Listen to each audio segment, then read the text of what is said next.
Assalamualaikum warahmatullahi wabarakatuh. Jumpa lagi dengan channel Kupas soal matematika dan lain-lain.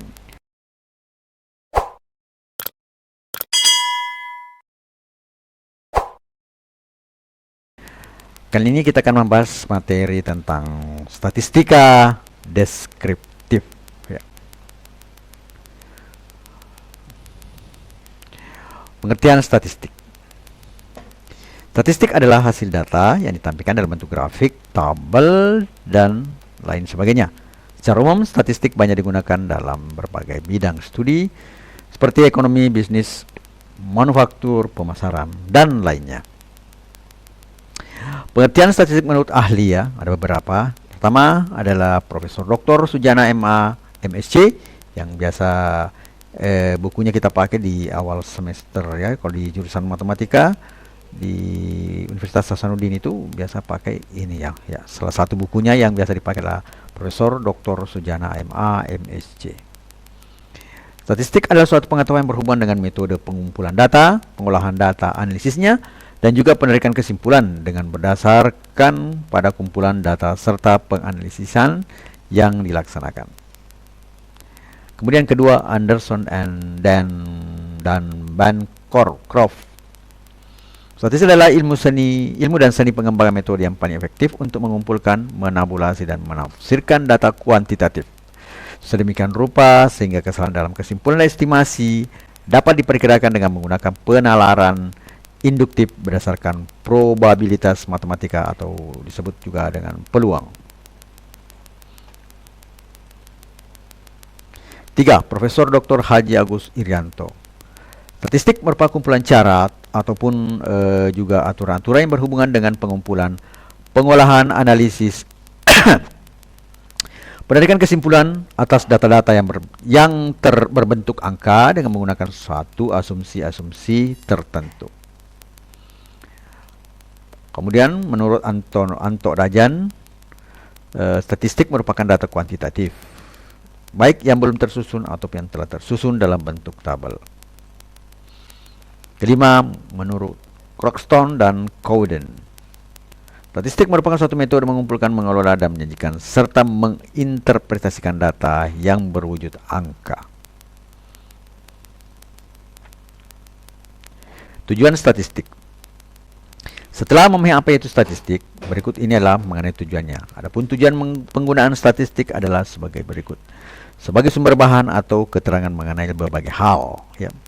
Kemudian mendeskripsikan atau menjelaskan data terkait populasi tertentu. Kemudian memperoleh gambaran masalah dari sebuah populasi. Membuat estimasi dari data yang dijadikan sebagai dasar pengambilan keputusan. Membantu menganalisis data agar dapat mengetahui nilai dari suatu hal. Kemudian terakhir mengurangi luasnya jumlah populasi ke dalam ukuran lebih kecil agar dapat dipahami dengan mudah. Metode statistik.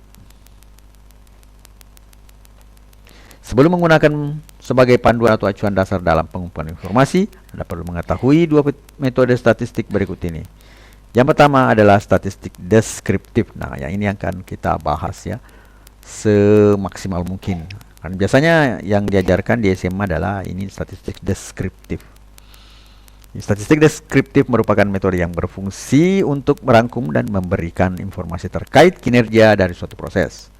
Teknik ini biasanya berupa ringkasan kuantitatif guna menggambarkan sekumpulan data secara apa adanya melalui berbagai parameter seperti mean atau rata-rata, median, nilai tengah, modus sering muncul, distribusi frekuensi, atau ukuran statistik lainnya.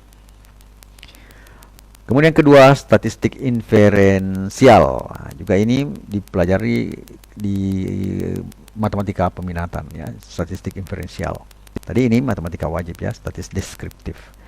Berbeda dari metode deskriptif yang merangkum sampel, statistik inferensial lebih berfokus memberikan kesimpulan umum dari sifat-sifat suatu populasi dengan menguji hipotesis guna memperoleh prediksi atau taksiran.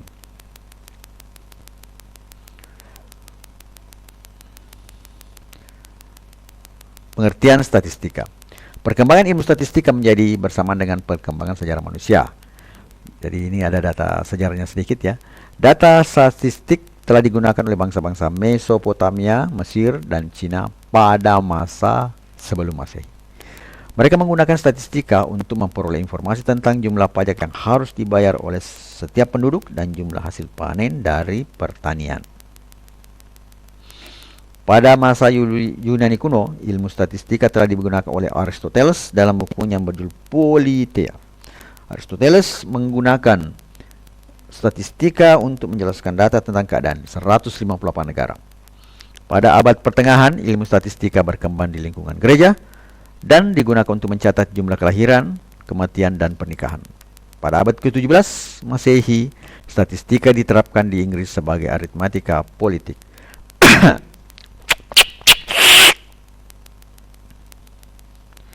Istilah statistika kemudian dikemukakan oleh matematikawan berkebangsaan Jerman yang bernama Gottfried Eichwald pada tahun 1772. Pada abad ke-18, istilah statistika diperpopulerkan oleh John Sinclair 1791 sampai 1799 dalam bukunya berjudul Statistical Account of Scotland.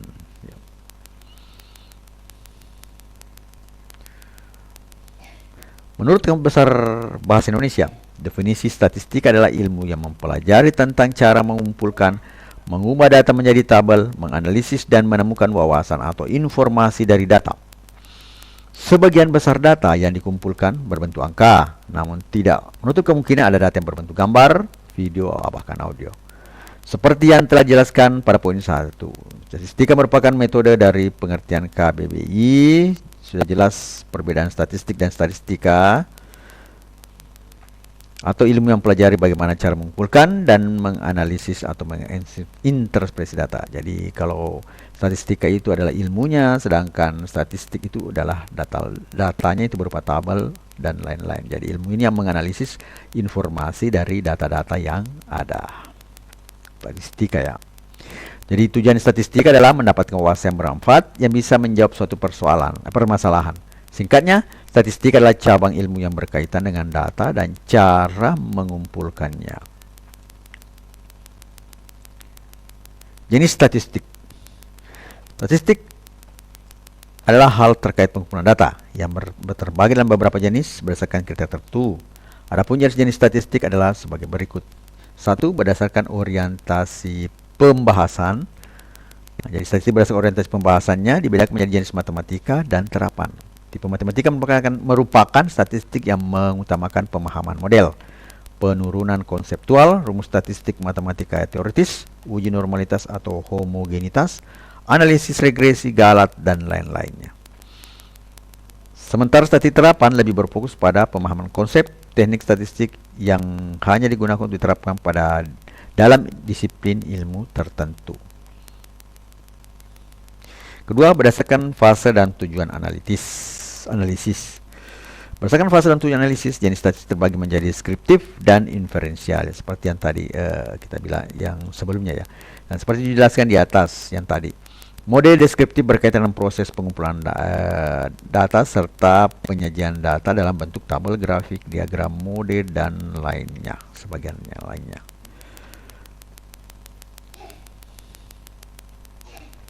Penyajian data tabel dalam bentuk grafik.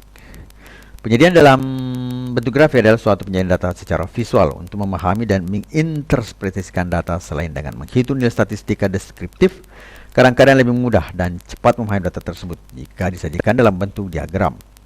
Berikut merupakan jenis-jenis diagram. Diagram batang, diagram garis, diagram lambing atau diagram simbol, diagram pasta atau diagram lingkaran, diagram peta atau kartogram, diagram pencar atau diagram titik. Kita mulai dari diagram batang. Diagram batang umumnya digunakan untuk menggambarkan perkembangan nilai suatu objek penelitian dalam kurun waktu tertentu. Diagram batang menunjukkan keterangan-keterangan dengan batang-batang tegak atau mendatar dan sama lebar dengan batang-batang terpisah. Ya. Kelebihan paling sederhana dan paling umum. Ya, jadi ini paling sederhana, paling umum itu kelebihannya ya, mudah kayak dibuat ya. Kemudian dengan kekurangannya juga ada dengan diagram batang hanya disajikan data yang telah dikelompokkan atas atribut dan kategori ya. Jadi atribut hanya atributnya ada dan kategorinya saja. Jadi hanya dua ya. Diagram batang tidak dapat menampilkan datum dari tiap orang atau benda yang dicatat. Sebut saja data individualis ya, individual. Jadi data-data per orang itu tidak bisa ditampilkan secara lengkap ya. Jadi hanya kelompoknya saja dan apa atributnya itu data apa dan kategorinya kategori apa ya. Kita bisa lihat di sini contoh misalnya tingkat SD laki-laki perempuan jumlahnya ini. Jadi tinggal kita lihat ya, jika yang diperhatikan hanya jumlah siswa tanpa perjanjian jenis kelamin, diagramnya merupakan diagram batang tunggal ya, seperti ini ya, diagram batang tunggal begini. SD-nya saja banyaknya siswa, jadi tinggal jumlahnya aja sini. Ini saja antara SD dan ini hanya 2. Tapi ini yang laki-laki dan perempuan belum tidak bisa dibuatkan dalam bentuk diagram batang ini. Diagram batang ini juga bisa dibentuknya seperti ini. SMK-nya 903, SMA-nya 689, banyaknya siswa ya, dan SMP-nya 1009. Ini ya. 1019 dan SD-nya itu 1562 ya. Jadi bisa seperti ini. Jadi ini kalau ini kayaknya 1562 ya. Nah, ini bentuknya. Kalau ini langsung tertulis 1000, jadi sama saja ini yang menjadi di sumbu ini, sumbu X menjadi sumbu Y, sumbu Y menjadi sumbu X. Jadi bisa bisa miring, bisa juga tegak, dan bisa bentuk-bentuk lain ya. Kemudian yang kedua itu diagram garis. Nah, grafik garis atau diagram garis merupakan suatu grafik yang berupa garis lurus yang menghubungkan di tengah suatu data dengan data lainnya. Grafik garis biasanya digunakan untuk menunjukkan data yang berkesinambungan. Biasa digunakan dalam menunjukkan hasil pengeluaran perusahaan tiap tahunnya ataupun yang lain, seperti penerimaan mahasiswa baru tiap tahunnya di Universitas Pendidikan Ganesha ya. Jadi ini juga contoh saja ya. Dalam diagram garis waktu biasanya ditempatkan pada sumbu datar X dan nilai data pada sumbu datar Y, sehingga diperoleh titik-titik koordinat. Jika titik-titik yang berturutan dihubungkan dengan garis lurus, maka diperoleh diagram garis. Jadi sebenarnya diperoleh persamaan garis ya. Nah, ini ya. Diagram itu kelebihannya ini adalah diagram garis biasanya digunakan untuk menaksir atau memperkirakan data berdasarkan pola-pola yang telah diperoleh. Diagram garis ada yang tunggal, ada yang menjemuk. Diagram garis menjemuk yaitu satu gambar terdapat lebih dari satu garis. Diagram garis menjemuk biasanya digunakan untuk membandingkan dua keadaan atau lebih yang mempunyai hubungan. Sedangkan kekurangannya hanya digunakan untuk data berkala, tidak bisa data lainnya. Harus sangat teliti dalam membaca diagram ini ya. Jadi tentunya diagram harus teliti ya untuk menggunakannya atau membacanya. Siapa tahu salah interpretasi dari titik-titik yang dihubungkan. Kita lihat kira-kira bagaimana itu diagram garisnya. Ini contoh fluktuasi nilai tukar rupiah Amerika Serikat 18/2008 sampai dengan 2008 20 Februari ditunjukkan dalam tabel seperti ini. Tanggal 18/92, 19/92, 20 ya. Ini 22 Februari. Kurs belinya ini sudah ada semua model ini harganya. Nah, sekarang bagaimana kita lihat bentuknya ya. Pada tanggal 18/2 itu ini perbandingan antara jual dan beli ya. Jadi di sini belinya 9091 jadi 9091. Jadi di sini kemudian belinya kurs jualnya ini 9181. Jadi kelihatan modelnya kurs jual, kurs beli, tanggal dan nilai tukar. Jadi ada dua bentuk anunya, grafik garisnya ini yang dihubungkan. Ini ada warna biru dan warna merah. Warna merah itu kurs beli, warna biru itu kurs jual. Itu salah satu contohnya. Nah, sekarang kita masuk ke diagram lambang. Nah, diagram lambang atau piktogram adalah penyajian data statistik dengan menggunakan lambang-lambang. Nah, jadi misalnya mungkin lambang gambar ayam lambangnya ya, atau gambar apalah yang bisa mewakili dari data ini. Meskipun menyajikan data dengan piktogram sederhana, kan tetapi pemakaiannya sangat terbatas. Biasanya piktogram dipakai untuk menyajikan data yang nilainya cukup besar dengan nilai-nilai data yang telah dibulatkan. Nah, yang telah dibulatkan ya. Ini data besar, misalnya satu gambar itu mewakili 1000 ya. Tidak mewakili puluhan ya, mewakili ribuan ya. Diagram ini sering dipakai untuk mendapatkan gambaran kasar suatu hal dan sebagai alat visual bagi orang awam. Ya biasanya sih pernah saya lihat ini banyak dipakai di kantor-kantor pemerintah ya, yang di kantor-kantor kecamatan atau desa. Saya lihat ada beberapa yang memakai diagram dengan diagram laman dengan gambar-gambar sebagai tolak ukur banyaknya data. Jadi setiap jumlah tertentu itu dibuat sebuah simbol sesuai dengan macam datanya. Kesulitan yang dihadapi pada diagram lambang ini adalah ketika menggambarkan bagian simbol atau suatu hal yang tidak penuh.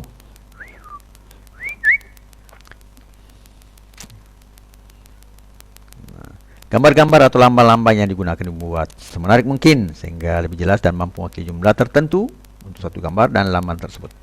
Kelemahannya dari gambar ini adalah kurang efisien dan tempat serta sulit dalam menggambarkan tidak penuh. Jadi kelebihannya tadi saya lebih fokuskan ya. Pertama, lebih mudah dipahami dan lebih mudah menentukan banyaknya data. Yang kedua, lebih menarik karena penyajian bentuk gambar atau lambang. Jadi tadi sekilas ini secara khusus ya. Kurang ini kekurangannya, kurang cocok untuk menyajikan data yang kurangnya tidak bulat. Ya, jika gambar 1 orang mewakili 10, maka untuk menyatakan 5 gambarnya hanya setengah. Tapi kalau jika 7, maka orangnya sulit mempresentasikannya jadi gambarnya kan kalau 5 jadi setengah, tapi kalau 7 lebih sedikitnya itu susah dibuat ya. Maksudnya susah dibuat dengan tepat. Jadi dalam gambar diperlukan kreativitas untuk membuatnya. Nah, kemudian selanjutnya. Nah, ini contoh. Jadi ada tabel tahun 2000 sampai 2007 hasil panennya sampai ini ada semua hasil panennya. Nah, sekarang kita lihat ya. Jadi ini misalnya tahun 2000. Jadi berapa gambar? 1 2 3 4 5. Setiap gambar itu mungkin 200 ton, berarti 5 kali 200 ke 1000 ton ya, sudah betul. Nah, kebetulan di sini gambar-gambarnya tidak ada yang tidak bulat ya. Ya karena keterangannya ini 200 ton. Nah, di sini kemudian di sini kelipatan 2 jadi tidak kelipatan 200 ya bisa. Jadi tidak ada gambar-gambar terpotong. Itu kebetulan contoh datanya seperti itu. Kemudian diagram lingkar atau pastel. Diagram lingkaran merupakan suatu diagram difungsikan untuk menyajikan data dalam bentuk lingkaran, baik menggunakan data absolut atau relatif. Untuk membuat diagram lingkaran, pertama-tama kita harus membuat lingkaran terlebih dahulu, lalu dibagi-bagi menjadi beberapa sektor. Tiap sektor melukiskan kategori data yang lebih dahulu diubah dalam derajat. Jadi setelah kita lihat persentasenya, persentase tersebut kita ubah dalam derajat. Karena sudut yang dibentuk lingkaran adalah 360, maka persentase perbagian dapat kita dengan menggunakan rumus.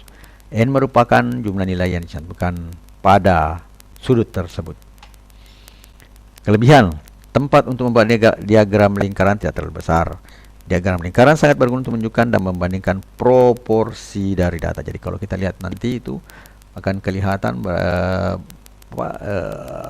seperti warna-warna yang berbeda dengan sudut yang berbeda. Jadi dari perbedaan sudut itu kita lihat, oh ini besar, ini kecil.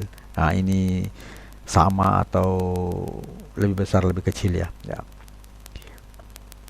Kekurangannya diagram lingkaran tidak dapat menunjukkan frekuensi ya, tidak kelihatan frekuensinya karena yang ditulis cuma jumlah persentase, kemudian jumlah persentase tersebut diwakili oleh besar kecilnya sudut yang terbentuk.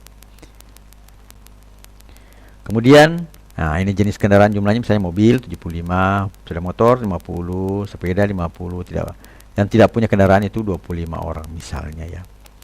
Ya, untuk membuat diagram lingkaran dari data di atas, pertama kita hitung dulu persentase jumlah karyawan dengan masing-masing jenis kendaraan sebagai berikut. Jumlah karyawan ini 100, ini kan 200. 75 tambah 25 ya 100 tambah 100 berarti 200 karyawan.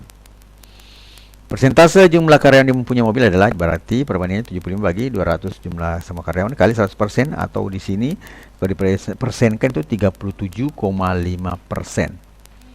Kemudian untuk sepeda motor kan 50 di sini berarti 50 per 200 atau 25%. Kemudian sepeda sama ya, 25% juga. Dan tidak punya kendaraan itu 25 per 200 itu berarti 12,5%. Nah, selanjutnya persentase ini, persen ini kita akan kali dengan 360 derajat.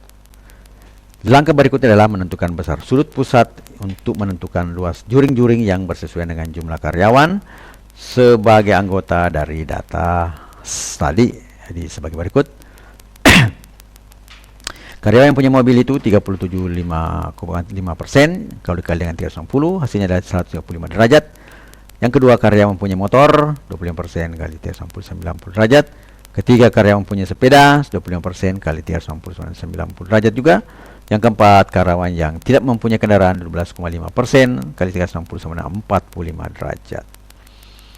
Dari hasil rincian di atas, maka diagram lingkaran dari jenis kendaraan 200 karyawan di pabrik tekstil sebagai berikut. Nah, jadi kita bisa lihat dengan ini kita pakai busur derajat, kita dapatkan mobil dengan labelnya 37,5%. Yang tidak punya 12,5%, yang tidak punya sepeda 25%, motor 25%. Jadi ini sepeda dan motor ini sama besar ya. Jadi inilah bentuk diagram lingkaran ya. Pastel. Kemudian selanjutnya itu diagram peta atau kartogram. Kartogram atau peta statistik adalah grafik data berupa peta yang menunjukkan kepadatan penduduk, curah hujan, hasil pertanian, hasil pertambangan, dan sebagainya. Diagram peta atau kartogram merupakan diagram yang digunakan dalam pembuatan peta yang menggunakan suatu perbandingan. Dalam pembuatannya digunakan peta geografis tempat data terjadi. Dengan demikian, kartogram ini melukiskan keadaan dihubungkan dengan tempat kejadian. Jadi pemasaran, misalnya pemasaran TV perusahaan X semester 1990. Nah, ini daerah pemasarannya misalnya Semarang 500.000, Yogyakarta 400, Purwokerto, Tegal, Pati, Surakarta dengan nilainya masing-masing. Nah, kemudian kita lihat model bentuk kartogram peta statistiknya digambarkan sebagai berikut. Di peta pemasarannya ini kan yang kayak seperti ini 100.000, yang ini 50.000.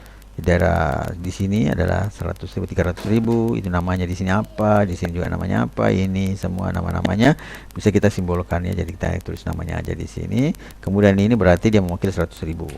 Misalnya ada yang 500.000, berarti ini bagian pertama tadi 500.000, yang kedua yang letaknya di dalam peta ya. Menurut peta letaknya di mana, kemudian kita kasih simbol-simbol seperti ini ya. Itulah peta statistik berbentuk peta atau kartogram. Kemudian diagram pencar atau titik.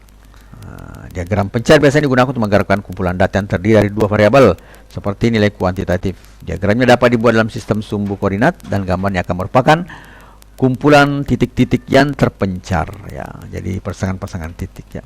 Pasangan-pasangan yang membuat titik. Diberikan data tekanan udara hembus dan persentase kerusakan sebagai berikut. Nah, ini tekanan udaranya Oktober tanggal 1, 2, 3, 4, 5 sampai tanggal ini yang tanggal 19, kemudian Oktober sampai 26 sampai 31 Oktober. November 1, 2, 5, 6, 7, 8, 9 ya. Ya, itu yang diambil yang tertentu, tanggal-tanggal yang tertentu. Nah, sekarang kita akan melihat model petanya bagaimana. Nah, ini maka diagram pancarnya adalah sebagai berikut. Jadi ini titik-titik ini mewakili tekanan udara dengan banyaknya kilogram F ya, persen cacatnya ada, maka diagram pancarnya seperti ini. Ya, bagus ya, bagus ya. Jadi diagramnya seperti ini ya. Jadi kita bisa lihat kembali tadi datanya ya, ini 0,8 Oktobernya, Novembernya. Tekanan udaranya kilogram F per cm kuadrat, kerusakannya sekian. Tekanan udaranya kilogram F per cm sangkar, persentase kerusakannya juga ada. Nah, jadi kita lihat tadi itu diagram pancarnya ya. Jadi ini ada datanya sekitar 30 ya. Ya.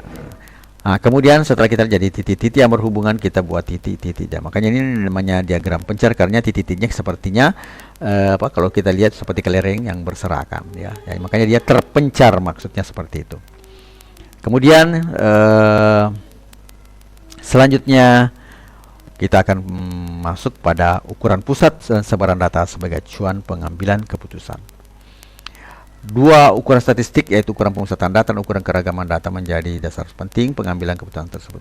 Ukuran pemusatan data merupakan suatu ukuran menunjukkan di mana data memusat, sedangkan ukuran keragaman data merupakan suatu ukuran untuk melihat bagaimana sebaran datanya. Ukuran pemusatan data. Ukuran pusat data sering disebut dengan ukuran pusat data atau central tendency. Ukuran ini berupa satu nilai yang menggambarkan di mana data tersebut memusat atau pusat data. Itu biasa, beberapa ukurannya itu digunakan untuk menunjukkan pusat data adalah rata-rata, median, modus dirata, dan rata-rata tengah, dan lain-lainnya. Dua ukuran statistik, yaitu pengukuran pusat data dan ukuran ini, menjadi dasar penting pengambilan tersebut. Ukuran pusat merupakan suatu ukuran menunjukkan di mana data memusat, sedangkan ukuran keragaman data merupakan suatu ukuran untuk melihat bagaimana sebaran datanya. Nah, itu mean, ya, rata-rata yang sudah disebutkan. Misalkan n observasi ditambahkan dengan x1, x2, x3 sampai xn, maka rata-rata n observasi atau percobaan tersebut dapat dihitung dengan data tunggal dan data berkelompok. Jadi ada dua penyajian datanya, data tunggal dan data berkelompok. Kalau rumus data tunggal itu adalah x rata-rata atau x bar ini sigma xi per n. Jadi sigma x1, x2, x3, x3 sampai n ini tadi, pn ini dibagi dengan jumlah data. Nah, sekarang kalau data berkelompok, X-nya ini di sigma atau jumlah dari frekuensinya dikali XI. Ya, jadi nilainya frekuensinya berapa dikali XI itu data jenisnya berapa. Misalnya datanya ada 50, misalnya 50, 50, 50, 70, berarti 50-nya ada 3, maka sigma dari 3 kali 50 ditambah misalnya 1 kali 70 tadi per jumlahnya data berapa, misalnya 4, ya, jadi dibagi dengan 4. Itu untuk data berkelompok. Keterangannya, X ini adalah mean atau rata-rata, sigma Xi jumlah tiap data, maksudnya tiap data pertama, kedua, ketiga, ya, dan seterusnya. L itu jumlah data. Kemudian F itu frekuensi kelas I, ya, jadi kalau data berkelompok ada frekuensinya, ya. Frekuensi kelas I, apakah kelas yang pertama, kedua, ketiga, keempat, atau dan seterusnya. Nah, kita lihat contoh untuk data tunggal. Hitung rata atau mean dari data berikut: 6, 5, 9, 7, 8, 8, 7, 6. Jadi ada berapa datanya? 1, 2, 3, 4, 5, 6, 7, 8. Kita jawab. X rata-rata itu jadi kita jumlah dulu, 5 tambah 6 tambah 6, karena 6-nya ada 2, kemudian kita urutkan, ya. Tambah 7 tambah 7 tambah 8 tambah 8 tambah 9 dibagi 8. Nah, kebetulan datanya cuma 8. 1, 2, 3, 4, 5, 6, 7, 8. Jadi rata-ratanya itu adalah 56 bagi 8, atau itu sama dengan 7. Maka mean dari bilangan tersebut adalah 7. Itu untuk data tunggal, ya. Nah, sekarang coba kita lihat lagi untuk data berkelompok. Data berat badan dari 50 disediakan pada tabel berikut. Jadi ada 50 siswa. Jadi ini tabelnya nanti, ini tabel sudah jadi, ya. Jadi nanti kita akan belajar cara membuat tabel. Misalnya 50 sampai 54 8 orang, 59 tambah 55 tambah 59 9 orang, 60 sampai 64 beratnya itu 12 orang, 65 sampai 69 itu 10 orang, 70 sampai 74 itu 6 orang. Terakhir 75 sampai 79 itu ada 5 orang. Itu contoh tabelnya, ya. Nah, kemudian untuk mendapatkan rata-ratanya kan sudah ada frekuensinya tadi. Jadi jumlah frekuensinya itu adalah 50, sigma F itu 50. Kemudian kita pertama ini kita ambil nilai tengahnya, ya. 50 tambah 40 per 2 itu 52, ya.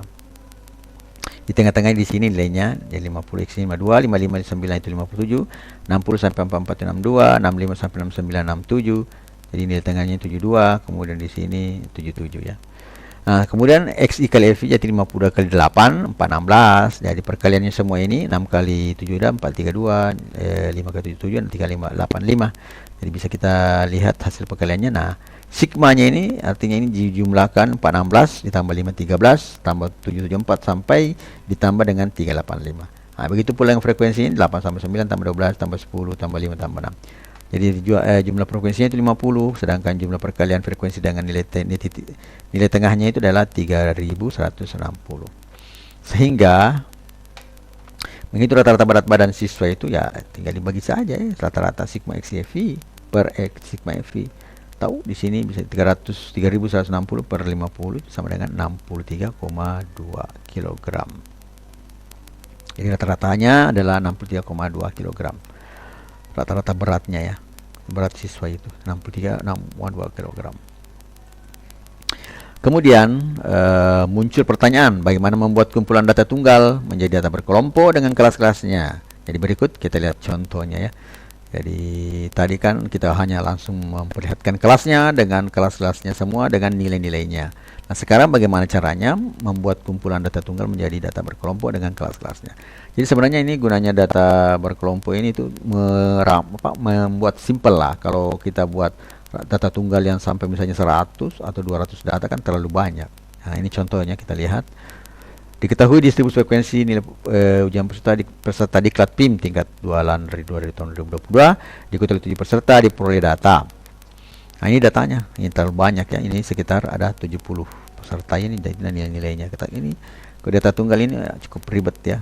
Nah, sekarang kalau kita pakai data berkelompok ya kita lihat modelnya. Langkah-langkah yang untuk membuat data berkelompok.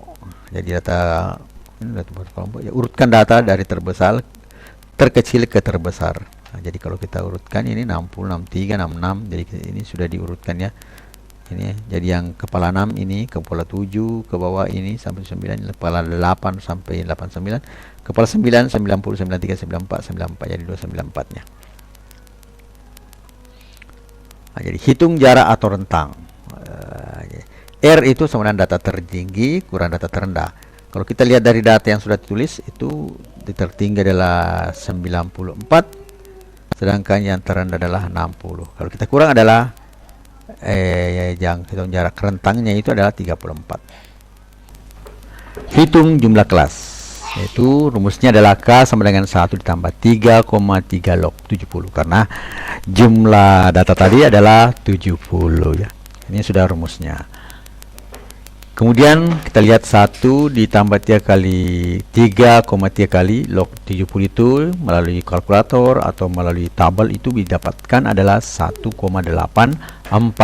Jadi hasilnya itu K-nya itu 1 ditambah 3,3 kali 1,845. Hasilnya adalah 6,0885. Ini 6 ditambah 1 jadi 7,0887. Ini kita bisa bulatkan jadi 7. Jadi kelasnya ada 7.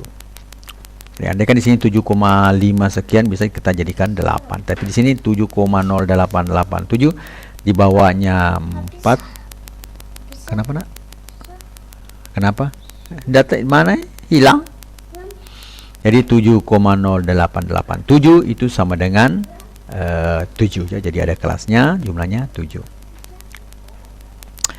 Yang keempat, hitung panjang kelas interval. Nah, panjangnya itu adalah P sama dengan rentang R per jumlah kelas. Jadi rentangnya tadi adalah data tertinggi kurang data terendah adalah 34. Kemudian kita bagi dengan jumlah kelas yaitu 7 menjadi 4,857 atau 4,8 ini kita bulatkan menjadi 5. Jadi rentangnya itu adalah 5. Nah, rentangnya salah. Panjang kelasnya adalah 5. Yang kelima, tentukan batas kelas interval. Karena data terendah adalah 60, maka kita mulai dengan datanya 60 tambah 5 karena panjang kelasnya 5, berarti di sini 60 tambah 5, kemudian kita kurangi 1. Karena kalau di lebih datanya ya. Jadi kalau 60 berarti 60 61, 62, 63, 64. Berarti ada 5 data kelasnya 5. Jadi 65 kurang 1 sama dengan 4, maka kelas 1 sama dengan 60 sampai 64. Hafizah tidak tahu nak kemana Hafizah. Tidur kapan pergi? Hafizah hilang. Hafizah hilang. Besok pindah datang lagi itu. Ya. Selanjutnya kelas selanjutnya kedua berarti 64 terakhir, berarti kelas keduanya itu 65 ditambah 5 sama 70 kurang 1 69, maka dapat kelas 2-nya 65 sampai 69. Kemudian selanjutnya kelas ketiga berarti 70 ditambah 5 menjadi 75 kurang 1 74, maka kelasnya ada yang ketiga 70 sampai 74. Jadi 70, 71, 72, 73, 74. Berarti ada 5 data. Kemudian 75 tambah 5 itu dapatnya 80 kurang 1 dari 79, maka kelas yang keempat 75 kurang 79. Iya. Kenapa bisa nak? Tidak tahu. Pulang bobok dulu. Nah, kemudian selanjutnya ya data ke ini kelas 4 ke 5 menjadi 80 ditambah 5 menjadi 85 kurang 1. Asalnya adalah 84. Maka startnya dari 80, 81, 82, 83, 84. Jadi ada 5 juga. Setelah 84 ini kelas yang kelima ke 6 ya. Berarti kita mulai dari 85 lagi ya. 85 tambah 5 hasilnya adalah 90 kurang 1. Maka ujung atasnya adalah 89. Atau kelas ke-6 itu 85 sampai 89. Karena masih ada 7 kelas berarti kita start lagi 90 ya. Tambah 5 menjadi 9 kurang 1 menjadi 94. Berarti dari 90 ke 94. Kemudian selanjutnya yang ke-6 buat tabelnya. Nah, kita buat tabelnya. Tabelnya ini 60, 63, 66, 67, 67, 68, 70 sampai ini kepala 7 dan kepala 8 dan kepala 9. Jadi kita lihat ya, jadi ini datanya yang sudah diurutkan. Tadi kita bisa lihat ya, 60 sampai 64 caranya adalah cari angka 60 sampai 64 1 2. Ternyata 64 tidak ada ya. Nah, berarti di sini kita tulis frekuensinya 2. 65 sampai 69. 65 sampai 69 1 66 66 67 67 67 68. Nah, tidak ada. Berarti ini 1 2 3 4 5 6. Jadi tanda-tanya adalah 6. 70 sampai 74 ada 15. 70 1 2 3 4 5 6 7 8 9 10 11 12 13 14 15 ya. Sampai 15 data. Dan seterusnya ya, dari 80 75 sampai 79 20. Nah, bisa dihitung sendiri. Itu cari cara contohnya saja menghitungnya. Kemudian 85 sampai 80 sampai 84 16. 85 sampai 89 7. Nah, kemudian 90 sampai 94 ada 4 data ya. 90 93 94 94. Jadi terbentuk datanya, nilainya ini yang tadi kita ambil di depan itu ya. Yang ini kita ambil 60 sampai 64, 65 sampai 69, 70 sampai 74 dan seterusnya sampai 90 sampai 94. Selanjutnya kita akan menghitung mencari rata-rata atau dengan rata-rata sementara. Yang tadi yang pertama adalah mencari rata-rata dengan yang secara normal yang tadi sigma fi dikali xi ya. Nah, sekarang kalau mencari rata-rata sementara. Untuk rumus untuk mencari rata-rata sementara adalah X rata-rata itu ini untuk data berkelompok ya, T0 tambah sigma fi kali di per fi ya, sigma fi. Nah, keterangannya ada X itu rata-rata, T0 titik tengah kelas rataan sementara, kemudian fi jumlah frekuensi kelas ini, dan di titik tengah kelas bersangkutan, titik tengah kelas rataan dikurang titik tengah kelas rataan sementara. Nah, jadi cara mencari titik tengah kelas, nah cari titik tengahnya, ada titik tengah kelas batas bawah tambah batas atas dibagi 2. Jadi contoh, titik tengah kelas pertama 60 tambah 64 ya, titik batas bawah 60, batas atas 64 bagi 2, jadi titiknya adalah titik tengahnya adalah 62. Misalkan kelas ketiga sebagai tempat rataan sementara, artinya kita kira-kira itu rataan sementaranya itu ada di kelas ketiga, itu titik tengahnya 72. Sehingga kita buat nilai seperti ini, 60 sampai 64 sampai kelas yang tadi, frekuensi jumlahnya itu ada 70. Di tengahnya 60 tadi caranya kan 60 tambah 64 bagi 2. Begitu yang kedua juga 65 tambah 69 bagi 2 dan seterusnya sampai 90 tambah 94 bagi 2. Jadi ini di tengahnya yang sudah kita hitung ada 62, 67, 72, 77, 82, 87 dan 92. Sekarang karena kita ambil 72, berarti 62 kurang 72 hasilnya min 10, 67 kurang 72 hasilnya min 5, 72 kurang 72 ada 0, 77 kurang 72 5, 82 kurang 72 10, 87 kurang 72 15, 92 kurang 72 adalah 20. Nah, kemudian kita kali min 10 kali frekuensinya minus 20, min 5 kali 6 minus 30, 15 kali 0 0, 20 kali 5 100, 16 kali 10 190, 7 kali 15 105, 4 kali 20 adalah 80. Jadi sigma keseluruhan ini arti jumlahkan ini adalah sigma fi kali di itu adalah 395. Sementara sigma fi itu sama dengan 70. Sehingga rata-ratanya adalah, langsung kita masukkan dalam rumus X T0 tambah E sigma FIDI per sigma FI. Nah, atau X nya sama dengan 72 karena kita ambil rata sementara tadi 72. Kemudian FI kali DI itu adalah 395 dibagi dengan 70 sama dengan 77,6429 atau mendekati 77,643 ya. Itu rata-ratanya. Rata sementara dari tabel yang berbeda tadi. Nah, sekarang kita lanjut. Sehingga rata-rata nilai ujian statistik adalah 77,643. Kemudian modus atau mode. Modus adalah nilai dari data yang punya frekuensi tertinggi atau biasa dikatakan data terbanyak ya. Baik data tunggal maupun data distribusi atau nilai yang sering muncul dalam kelompok data. Modus data tunggal. Jadi modusnya untuk menentukan modus data tunggal dapat dilakukan dengan cara melihat data mana yang paling sering muncul atau data yang frekuensinya terbanyak. Contoh 1. Hasil pengukuran ketebalan kampas rem oleh mekanik bengkel 1 mm itu adalah 5479899 12549689. Berapakah modus data tersebut? Nah, kalau kita lihat di situ yang paling banyak muncul datanya itu 9 ya, 3 kali 1 2 3. Sehingga modusnya adalah 9. Itu saja. Contoh kedua. Hasil pengukuran panjang baut oleh siswa TKRO ya, satuan cm 5768999 5710 5117. Berapakah modus data tersebut? Lihat yang paling banyak muncul adalah angka 7 ya, kalau tidak salah di sini. Angka muncul 5 dan 7 ada 2 ya. 1 2 3 7 juga 3 ya, masing-masing 3 sehingga modusnya adalah 5 dan 7. Berarti nilai sering muncul ada 2 ya. Jadi tergantung banyaknya data. Kemudian modus data berkelompok.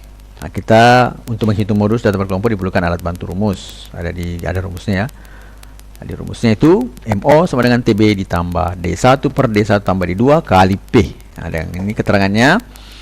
MO itu modus, TB tepi bawah kelas, batas bawah kurang 0,5 ya, batas bawah kurang 0,5. Kemudian D1 itu frekuensi kelas modus dikurangi frekuensi sebelumnya. Kemudian D2 itu frekuensi kelas modus dikurangi dengan frekuensi sesudahnya. Dan P itu adalah panjang kelas.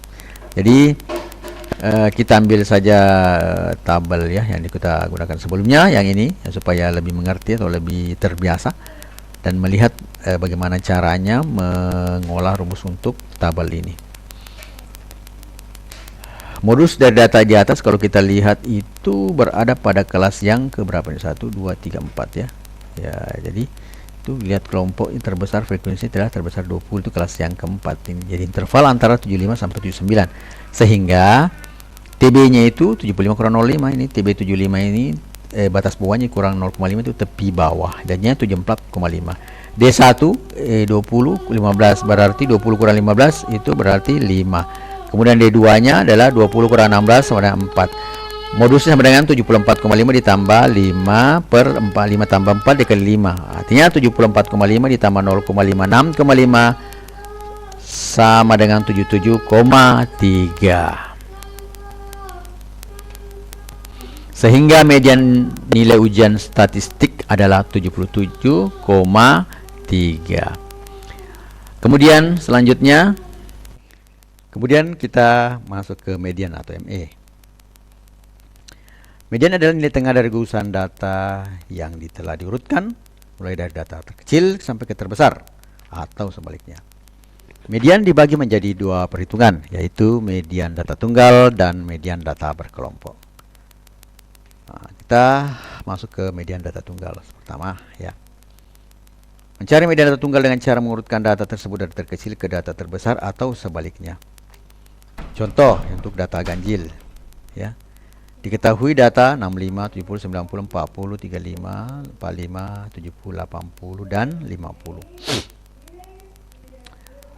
Langkah-langkah menjawab. Yang pertama, urutkan data dari terkecil ke data terbesar. Ini sudah diurutkan ya. 35, 40, 45 dan seterusnya sampai 90. Carilah posisi median dengan rumus ME atau sama dengan 1/2 N tambah 1. Jadi ME sama dengan 1/2, jadi jumlah datanya 9, berarti 9 tambah 1 jadi 10, 10 bagi 2 5. Posisi ke data ke-5. Kalau kita hitung yang sudah diurutkan ini berada data kelima itu ada pada 65. Kemudian contoh data genap. Diketahui data ini 50, 65, 70, 90, 40, 35, 45, 70, 80 dan 90. Kalau kita hitung 1 2 3 4 5 6 7 8 9 10. Berarti ada 10 data. Nah, langkah-langkah menjawabnya seperti ini. Sama, urutkan data dulu dari data terkecil ke terbesar. Ini dia. Ya, 30, 35, 40, 45, 50 dan seterusnya sampai 90. Carilah posisi median. Nah, sama 1/2 kali n tambah 1 berarti 10 tambah 1 menjadi 55. Posisi data ke 5,5. Jadi posisinya antara 50 dan ini kan posisinya 1 2 3 4 5 dan posisi ke-6 ya. 65.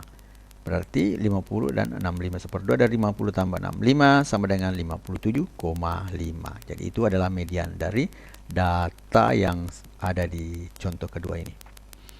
Selanjutnya kita melihat median pada data berkelompok. Median data berkelompok. Median data berkelompok dicari dengan cara jumlah data dibagi 2 dan mencari di kelas mana data tersebut berada. Rumus mencari median data berkelompok. ME sama dengan XII ditambah N/2 kurang FKII per FI kali P. Jadi keterangannya ME itu median, XII batas bawah kelas median, batas bawahnya. Kemudian FKI frekuensi kumulatif kelas bawah median, FI frekuensi data pada kelas median, dan P itu sama dengan panjang kelas. Contohnya ya, berdasarkan tabel tentukanlah mediannya.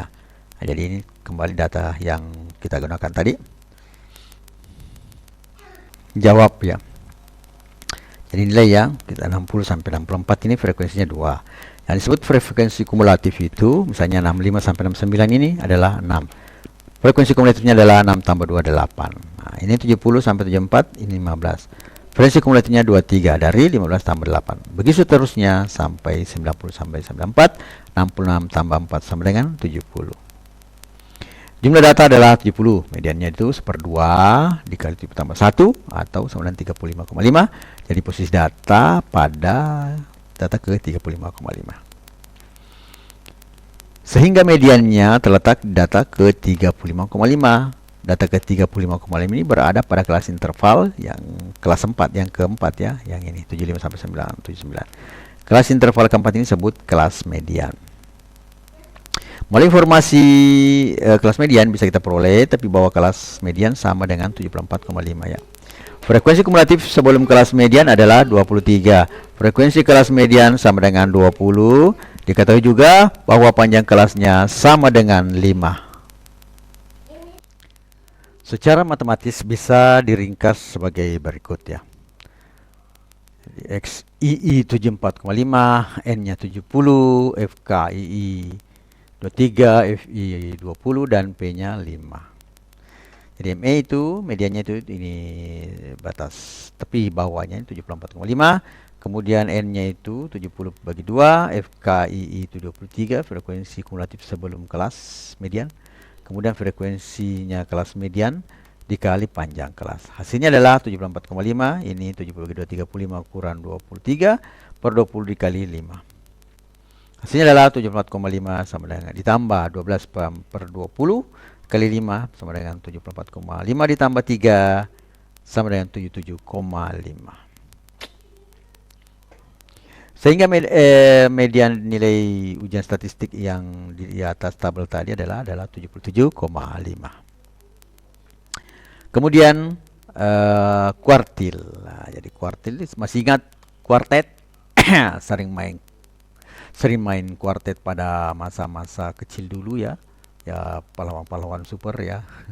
Sebutkan 4 pahlawan super ya. Super di air atau super di udara ya. Nah, sekarang kita masuk ke kuartil. Kuartil adalah nilai-nilai membagi data yang terdudukkan dalam 4 bagian. Ya, seperti kuartet 4 kartu ya, langsung jadi kalau sudah jadi 4 kartu. 4 bagian yang sama besar. Kuartil dinotasikan dengan Q. Kuartil terdiri dari 3, kuartil Q1, Q2, dan kuartil ketiga Q3. Untuk menentukan kuartil pada data tunggal, kita harus mempertimbangkan banyaknya data N terlebih dahulu. Jadi, berapa datanya. Nah, kemudian perhitungan kuartil tergantung dari kondisi banyaknya data tersebut. Sebagai ilustrasi, misal terdapat seperangkat data X1, X2, X3 sampai Xn, data kuartil pada data tersebut dapat dilihat pada gambar di bawah ini. Ya, seperti ini. Q1 sampai Xn, jadi ada Q1-nya, ada Q2-nya, ada Q3-nya. Ini sekadar ilustrasi saja bahwa datanya ada X1 sampai Xn itu. Ini kita bagi 4 ya. Akhirnya yang menjadi X1 itu awalnya, Xn itu akhirnya. Di tengah-tengahnya itulah Q1, Q2, dan Q3. Q2 ini sama dengan kelas median yang di tengah-tengah data tengah ya. Q1 ini 1/2 dari sini, ini Q3 juga 1/2 dari sini. Data tunggal ditentukan menurut banyaknya data.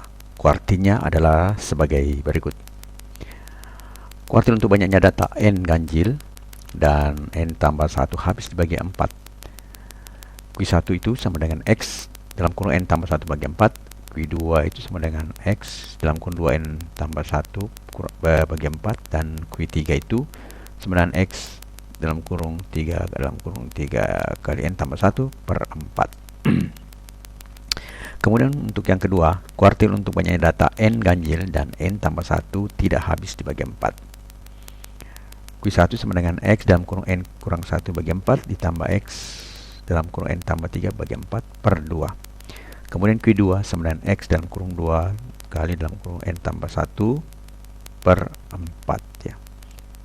Kemudian Q3 menjadi X dalam kurung 3N tambah 1 per 4 ditambah dalam kurung X dalam kurung 3N tambah 5 per 4 dibagi 2. Kemudian untuk Q3, jadi kalau maksudnya bukan Q3, untuk nomor 3 itu bahwa datanya genap dan habis dibagi 4 N-nya. Q1 sama dengan X dalam kurung N kurang 1 bagi 4 tambah X dalam kurung N tambah 3 per 4 per 2. Q2-nya X dalam kurung N 2 kali N tambah 1 per 4. Kemudian Q3 X sama dengan X dalam kurung 3N tambah 1 per 4 ditambah X dalam kurung 3N tambah 5 per 4 per 2. Kuartil untuk banyaknya data N genap dan tidak habis dibagi 4. Q1 sama dengan X dalam kurung N tambah 2 per 4. Q2 sama dengan X dalam kurung N per 2 ditambah X dalam kurung N per 2 tambah 1 per 2. Q3 sama dengan X dalam kurung 3N tambah 2 per 4. Nah, kita lihat rumus-rumus yang tadi ya. Rumus-rumus tadi itu atau yang di atas sangat baik digunakan untuk jumlah data banyak. Kalau banyak datanya ya langsung kita bagi saja. Jadi kita bisa mengetahui datanya. Untuk jumlah data kecil, penentuan kuartil lebih mudah ditentukan dengan piramida berikut. Kalau kuartil untuk jumlah data ganjil, ya tinggal kita lihat N-nya berapa ya. Ini sampai 23. Jadi yang lebih 23 lebih baik memakai yang tadi. N5 sama dengan ini. Pasti data ketiga 2 dan 2. Ini data ketiga bagi 2-nya dan kuartil 1 dapat dari 2 atau 4 ya. Kemudian untuk N7 berarti N-nya itu pada data kedua 4 dan 6. Sedangkan N9 datanya itu kelima ya 3 atau 7 di sini ya. Yang jelas tengahnya itu adalah 5 dan seterusnya sampai 23. Jadi kuartilnya ini 6, ini 12 dan 18. Nah, untuk data yang genap, kuartil dan jumlah data N genap, kita lihat N-nya 6 berarti itu kuartilnya antara 2 kuartil 1 2, kuartil 3 5, kuartil 2 antara 3 dan 4. 8 kuartilnya antara 4 dan 5, jadi di sini 2, di sini 7 ya. Selanjutnya yang data 10 ya, di kuartil untuk data 10 ini adalah 3 kuartil 1 antara kuartil 2 nya itu antara data kelima data ke-6 dan kuartil ketiga itu adalah pada data ke-8 dan seterusnya sampai N24 ya. Kemudian jadi ini antara ini yang seperti ini ya, antara data 1 2 ini 4 5 ya, yang ada garisnya seperti ini antara 3 4 dan 9 10 ini untuk N12. Untuk misalnya N14 antara 7 8 11 4 jelas Tapi kalau misalnya N16 itu antara 4, data ke-4 dan data ke-5, data ke-12 dan data ke-13, dan tengahnya antara data ke-8 dengan 9. Oke, kita lihat saja contohnya ya, supaya lebih jelas. Contoh, 10 orang mahasiswa 10 perguruan tinggi jadikan sampel dan dihitung tinggi badannya. Hasil pengukuran tinggi badan ke-10 mahasiswa tersebut adalah sebagai berikut: 172, 167, 180, 171, 169, 160, 175, 173, 170, dan 165. Jumlah datanya adalah 10 ya, coba 1, 2, 3, 4, 5, 6, 7, 8, 9, 10 ya. Jadi jumlah data adalah 10, berarti dia datanya adalah genap. Tentukan nilai kuartil dari data tinggi badan mahasiswa tersebut. Jadi kita jawab, karena banyak data genap ya, datanya 10 genap dan tidak banyak, maka penentuan kuartil bisa kita menggunakan piramida kuartil data genap yang tadi. Pada piramida tersebut letak kuartil adalah sebagai berikut: kuartil 1 adalah data ketiga, kuartil kedua terletak antara data ke-5 dan ke-6, kemudian kuartil ketiga adalah data ke-8. Jadi pada saat n-nya sama dengan 10 bisa kita lihat nanti ya. Kuartil pertama itu adalah data ketiga, kuartil kedua data antara 5 dan 6, kuartil ketiga adalah data ke-8.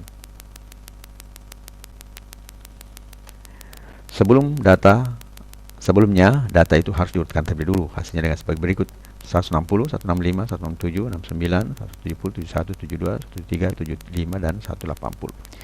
Dengan demikian nilai-nilai kuartil itu adalah n-nya 10 ya. Jadi kita ambil dan sebagian dari piramida itu. Kalau n-nya 10 itu berapa? Yang seperti tadi yang dikatakan pada sebelumnya ya. Ini 1, 2, 3, 4, 5, 6, 7, 8, 10 data. Itu data kuartil 1 itu pada data ketiga, kemudian data kuartil 2 itu antara data 5 dan 6, dan kuartil ketiga itu atau data ke-8. Jadi kalau kita lihat ini, berarti kuartil satunya itu 167, kuartil kedua antara 170 dan 171, ini ya bagi 2. Kemudian kuartil ketiga data ke-8 ya, itu jadi 173. Jadi Q1 167, Q2 110 tambah 171 per 2 jadi 170,5, dan Q3 itu 173. Jadi memakai data genap yang tadi pada piramida yang data genap. 2. Tentukanlah kuartil ketiga dari data berikut ini. Jadi kita ada data lagi ya, soal nomor 2 ini. Tapi yang dicari itu cuma kuartil ketiga data berikut ini. Nah, ini datanya 50, 15, 35, 59 ya. Saya tidak perlu baca semuanya, dan terakhir 93, 90, 89. Jadi kalau mau latihan bisa catat saya datanya, kemudian coba urutkan sendiri ya. Saya kira itu mudah. Nah, kemudian kita jawab. Banyak data adalah 75, jadi kalau hitung ada 75. Selanjutnya gunakan rumus kuartil data tunggal. Nah, jadi kuartil data tunggal yang ini n tambah 176 dibagi 4 itu hasilnya 19. Berarti bisa dibagi 4 ya, berarti data ganjil ya, dan bisa dibagi 4 karena 75 itu ganjil. Jadi untuk mencari Q1 nya tinggal ikuti ini. Q1 atau kuartil 1, Q1 sama dengan X dalam kurung 1/4 ini ya, bisa 1/4 atau N tambah 1/4, N tambah 1, 75 tambah 1, kemudian 1/4 nya ini ya, kita lihat 76 bagi 4 19, berarti data ke 19. Q2 atau kuartil 2, Q2 itu ya 1/2 N tambah 1, 75 tambah 1, 76, hasilnya ada data ke 38. Kemudian kuartil ketiga, Q3 sebenarnya 3/4 N tambah 1, yaitu 75 tambah 1, 76. 76 kali 3 dibagi 4 itu hasilnya adalah 57, berarti data yang ke 57 adalah kuartil ketiga atau Q3. Selanjutnya dari perhitungan tadi atau di atas, kuartil 1 adalah data ke-19, kuartil kedua adalah data ke-38, dan kuartil ketiga adalah data ke-57 ya.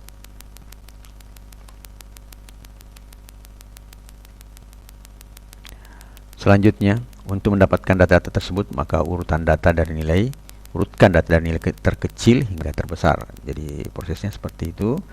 Nah, ini sudah ada. Jadi data ke 19. Jadi kita bisa hitung 1, 2, 3, 4, 5, 6, 7, 8, 9, 10, 11, 12, 13, 14, 15, 16, 17, 18, 19. Jadi ini adalah kuartil pertama. Kemudian kuartil kedua adalah 70 dan kuartil ketiga adalah 93. Jadi jelas ya. Jadi bisa dihitung. Ini datanya cuma ya lumayan 75, jadi kita langsung hitung berdasarkan letak datanya di mana. Jadi jelas ya. 19, 38 dan 57. Jadi kita menghitung sampai 93 ini data yang ke-57. Yang kedua ini data ke-38 ya. Jadi bisa kita lanjut 38, 9 sampai kita menghitung sampai 57. Jadi 93 ini merupakan data kuartil ketiga. Berdasarkan pengurutan, maka Q1 40, Q2 70 dan Q3 93. Selanjutnya data berkelompok. Karena ada 4 bagian, maka terdapat 3 kuartil dalam suatu gugus daya, yaitu kuartil 1, kedua atau disebut median ya. Jadi kuartil 2 itu bisa saja median bagi duanya dari data, dan kuartil ketiga. Konsep dari kuartil sebenarnya mirip dengan median. Jadi cara menghitungnya adalah dengan memotong bagian. Q1 itu BB QI sama dengan BB QI tambah I per 4N kurang F KJS per F QI kali P. QI itu kuartil ke I, BB QI itu batas bawah kelas kuartil ke QI, N itu banyaknya data, F KJS itu frekuensi kumulatif sebelum kelas kuartil ke I, F QI itu frekuensi kelas kuartil ke I, dan P adalah panjang kelas. Jadi kita lihat contohnya ya. Tentukanlah Q1, Q2 dan Q3 dari tabel di bawah ini. Jadi tabel yang di bawah ini adalah tabel yang kita sudah gunakan tadi ya, supaya ada kesinambungan antara model-model yang ada model-model analisa deskriptif daripada statistik. Maaf. Dan nilai-nilainya itu seperti tadi ya. Ada frekuensinya 2, 6, 15, 20, 16, 74 dengan data rentang data 64 sampai 90 sampai 94. Nah, jadi kita jawab.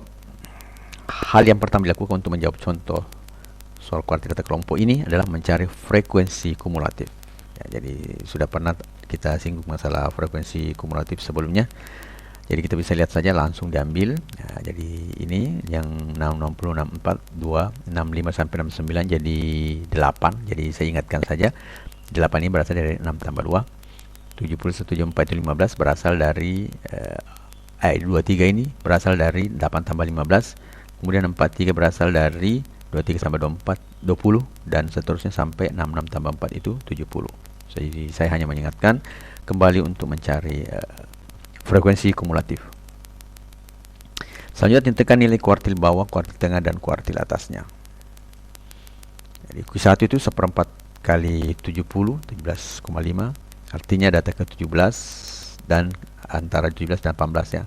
Kelas ketiga, pada kelas ketiga. Kita lihat di sini jadi 8 lewat, berarti di sini ada 10, 11, 12 sampai 23. Berarti data 17,5 ini berada pada kelas yang ketiga. Namun datanya itu berada antara data yang ke-17 dan ke-18. Kemudian Q2 nya itu 2/4 kali 70 itu sama 35, artinya berada pada data ke-5. 35 berada pada kelas yang keempat ya. Kemudian Q3 3/4 kali 70 52. 5 artinya ada berada 52,5 ya. Artinya data berada di antara data ke-52 dan ke-53, berada pada kelas ke-5. Q1 itu kita lihat yang batas bawahnya itu 69,5 ya. Sebenarnya tepi bawah yang lebih bagus ya, karena dia pakai 0,5 itu selalu batas bawah dikurangi 0,5. Jadi sini 69,5 ditambah 1/4 kali 70 kurang 8. Jumlah data kan 70 dikurang 8 adalah frekuensi kumulatif kelas sebelumnya 8, kelas-kelas sebelumnya per data frekuensi kelas kelas median, kelas kuartil jadi 15. Kemudian panjang kelasnya ada 5.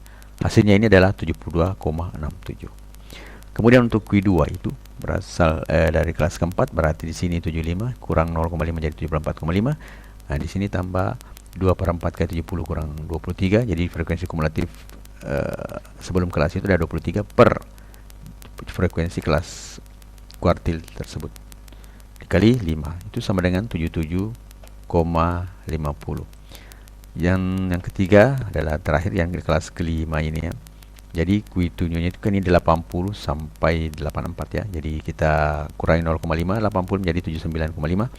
Ditambah 3/4 kali 70 kurang 43. 43 ini adalah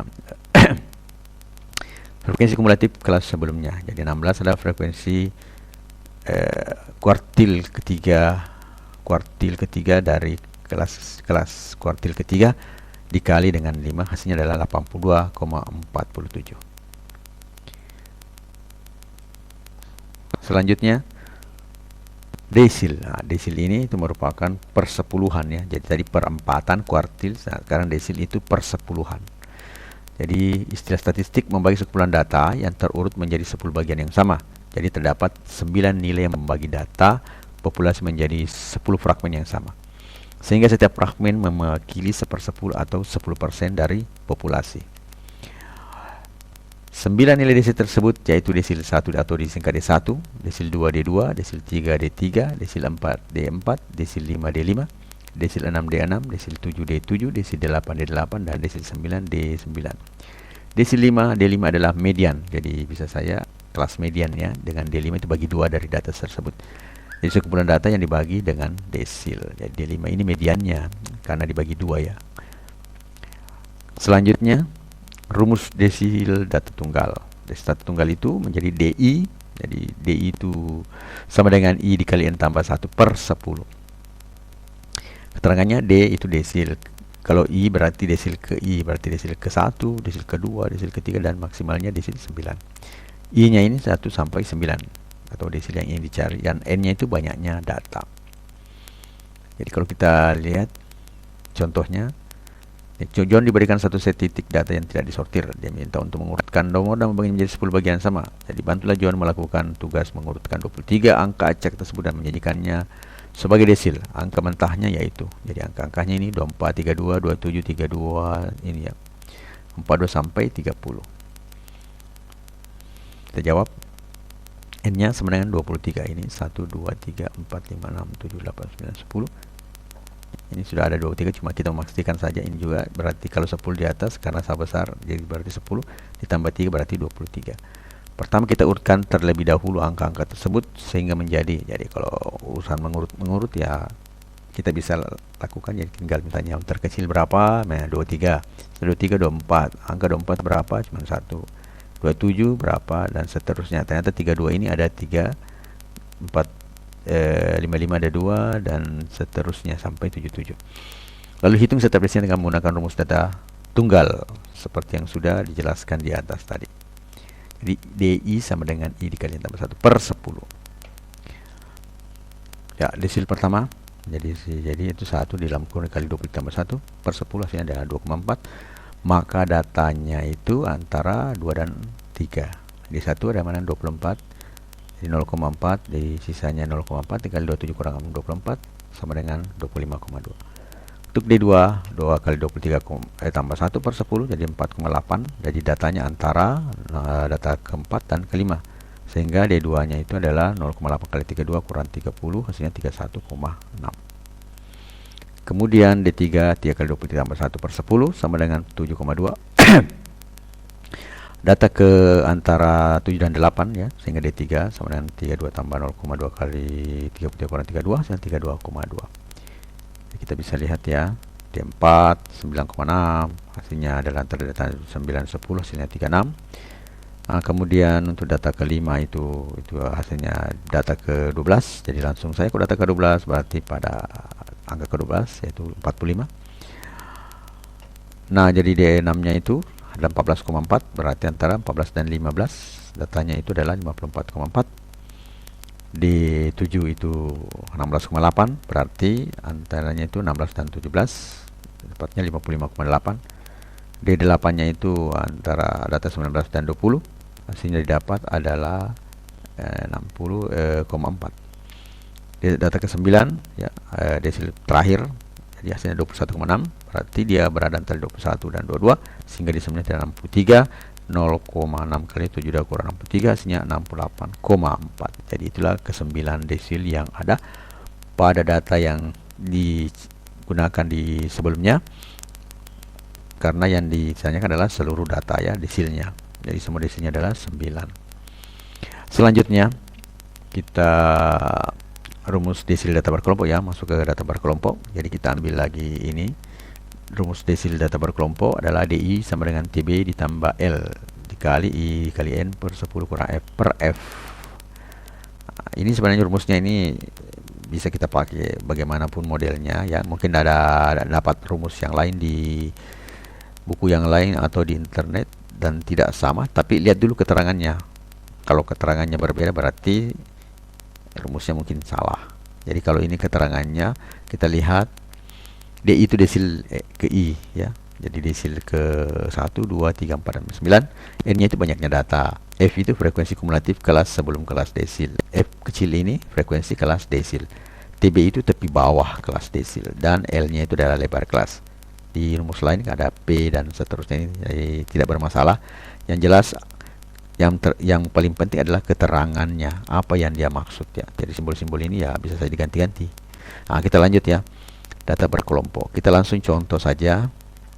Nah, contohnya kita tentukan desil 5 dan 9 dari data pada tab berikut ini. Nah, yang tadi kita pakai ini lagi ya, datanya. Nilai 60 sampai 64 sampai 94 ya. Frekuensinya sudah ada. Nah, kita lihat, kita jawab. Nah, frekuensi kumulatifnya jelas ya, sudah ada tadi, kita pakai beberapa 2 kali atau 3 kali. Nah, desil kelima terletak antara di data yang di sini I kali N per 10, berarti 5 kali 70 per 10 hasilnya 35. Jadi data kelima terletak di kelas yang ke-4, 1, 2, 3, 4 di sini ya. 35, karena di sini cuma 23, berarti 24 sudah juga di sini. Berarti terletaknya di data ke-35 di kelas 4. Maka D5 nya itu kita kelas 4 ini tepi bawahnya itu 74,5. Tepi bawah itu adalah batas bawah dikurang 0,5 ya. Jadi 74,5 ditambah 5 dikali 5 kali 70 per 10 kurang 23. Ini kumulatif kelas sebelumnya 23 per 20. Frekuensi desil ya, yang kelas desil ini 20. Artinya ini kita hitung menjadi 34 tambah 5 tambah 3 ya, 35 bagi 10, 350 bagi 10, 35 kurang 23 itu hasilnya per 20 itu hasilnya 3, maka hasilnya adalah 74,5 ditambah 3 hasilnya 77,5. Untuk 9 terletak pada I dikali N per 10, berarti 9 kali 7 per 10 itu data ke 63. Data ke 63 terletak di kelas 6, berarti 59 sini ya, 85 sampai 89.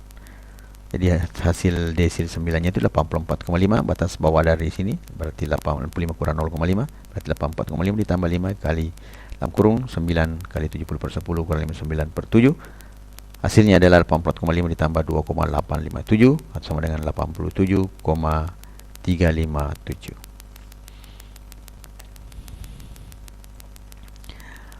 Selanjutnya persentil.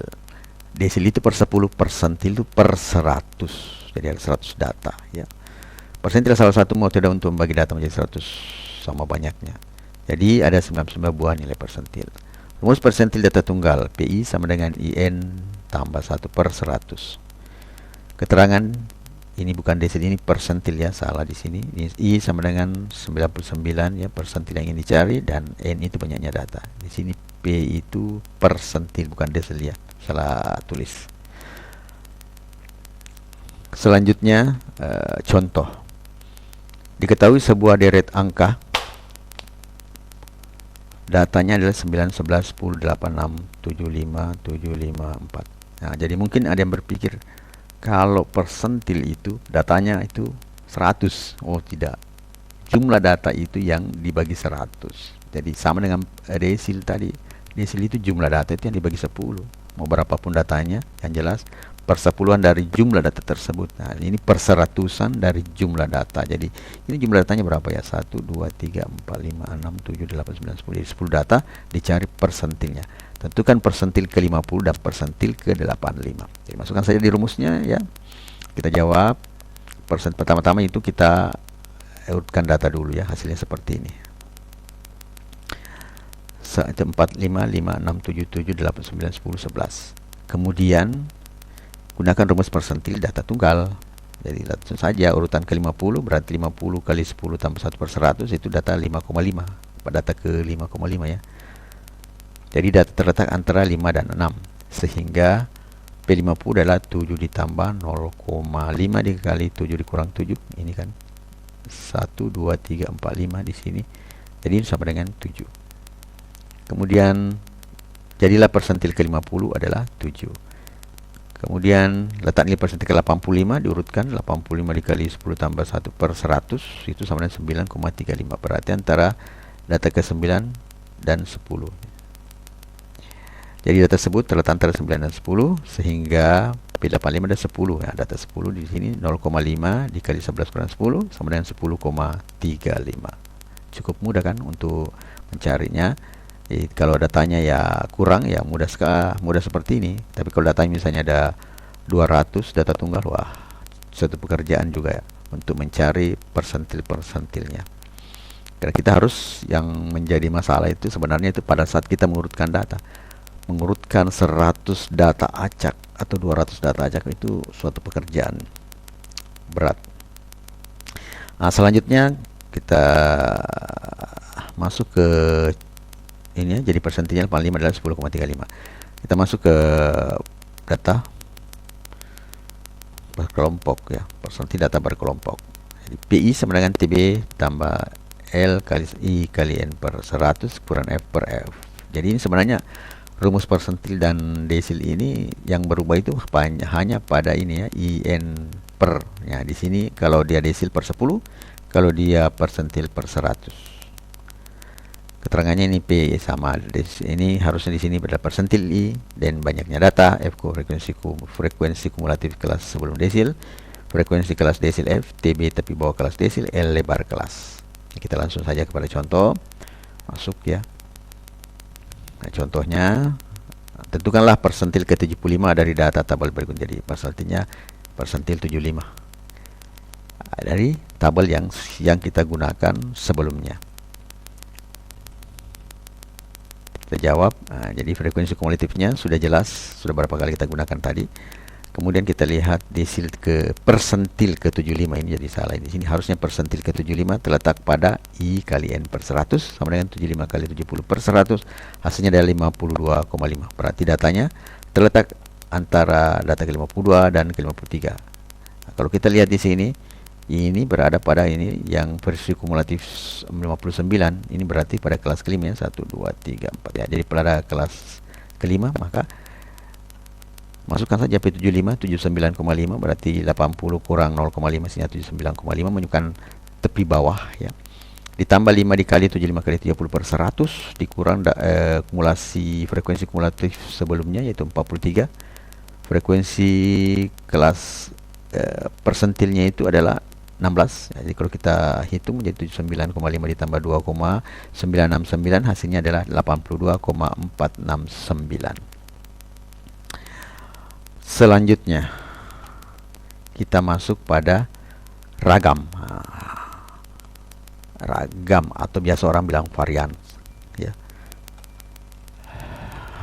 Pengertian ragam. Ragam adalah nilai statistik yang sering kali dipakai untuk menentukan kedekatan sebaran data yang ada di dalam sampel dan seberapa dekat titik data individu dengan mean atau rata-rata nilai dari sampel itu sendiri. Ragam biasanya dirajakan pada ilmu statistik untuk mengukur tingkat kesamaan atau kedekatan dalam suatu kelompok. Nah, rumus ragam data tunggal. S kuadrat sama dengan sigma dari XI dikurang X rata-rata pangkat 2 per N. Keterangannya S pangkat 2 itu adalah ragam, X itu nilai X ke I, X bar itu adalah nilai rata-rata, dan N itu jumlah data. Kemudian iklannya, contohnya di suatu kelas terdiri dari 10 orang memiliki tinggi ini 152, 65, 73, 64 sampai 163.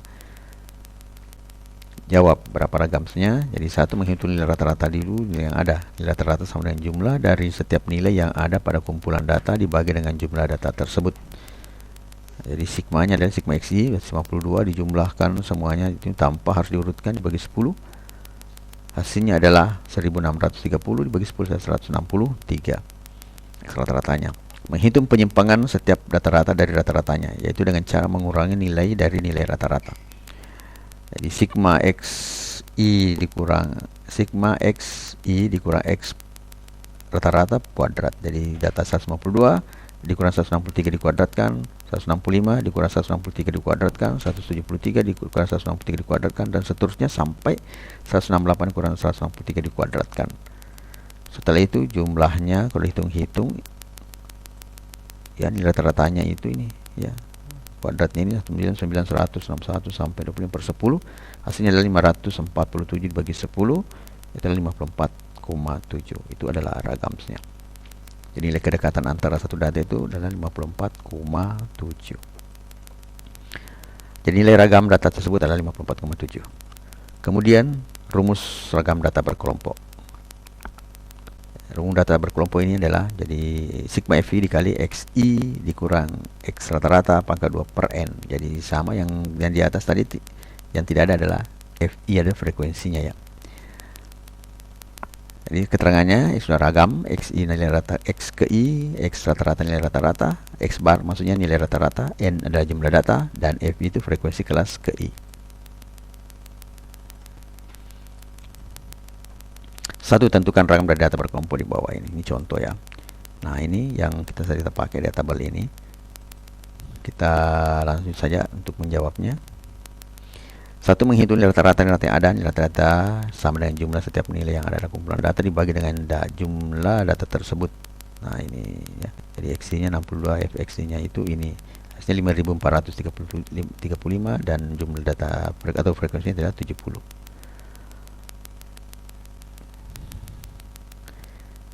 Nah, ini kilo nilai rata-ratanya. Jadi x itu sama dengan xi, fi, xi 54,5435/70 77,643. Itu rata-ratanya. Nah, sekarang kita buat tabelnya. Xi dikurang x rata-rata ini ya.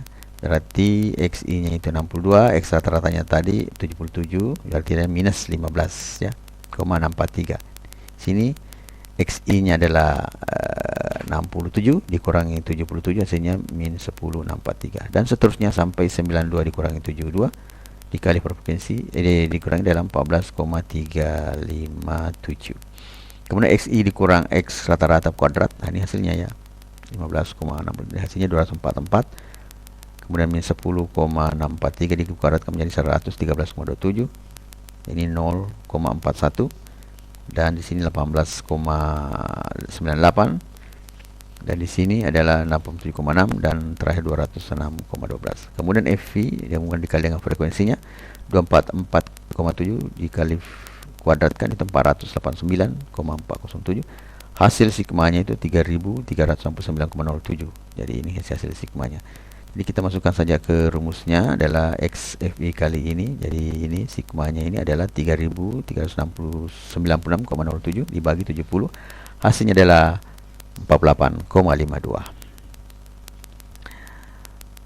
Nah, kemudian adalah standar deviasi. Standar deviasi atau simpangan baku dalam persebaran data dan suatu sampel untuk melihat seberapa jauh atau seberapa dekat nilai data dengan rata-ratanya, atau juga bisa disebut akar dari ragam. Jadi lebih kecil lagi ya, karena dia adalah akar, jadi dari akar dari ragam.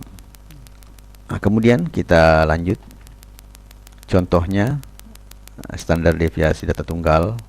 Untuk memudahkan kita ambil rata ragam tunggal. Contohnya sebelumnya adalah 54,7. Nah, ini penekanannya akar dari ragam. Jadi ini kita langsung saja. Standar deviasi adalah akar dari 54,7, hasilnya 7,396. Begitu pula untuk data kelompok ya, kita lanjut saja ambil ragamnya ya. Itu tadi 48,52. Kita akar, jadi standar deviasinya akar 48,52 itu sama dengan 6,966. Jadi antara ini sudah kita terangkan tentang sebagian analisa deskriptif mungkin ada kurang atau lebih, ya kita bisa ambil saja hikmahnya. Sudah standar-standar statistik analisa deskriptif sudah ada semua di sini. Kalau misalnya ada tambahan bisa ditambahkan, atau ada kekurangan bisa diperbaiki. Bersyukur, bersyukur, dan bersyukur, karena bersyukur ialah kebahagiaan sejati. Matematika, Queen of Science. Assalamualaikum warahmatullahi wabarakatuh. Peace. Oke. Yes. Oke.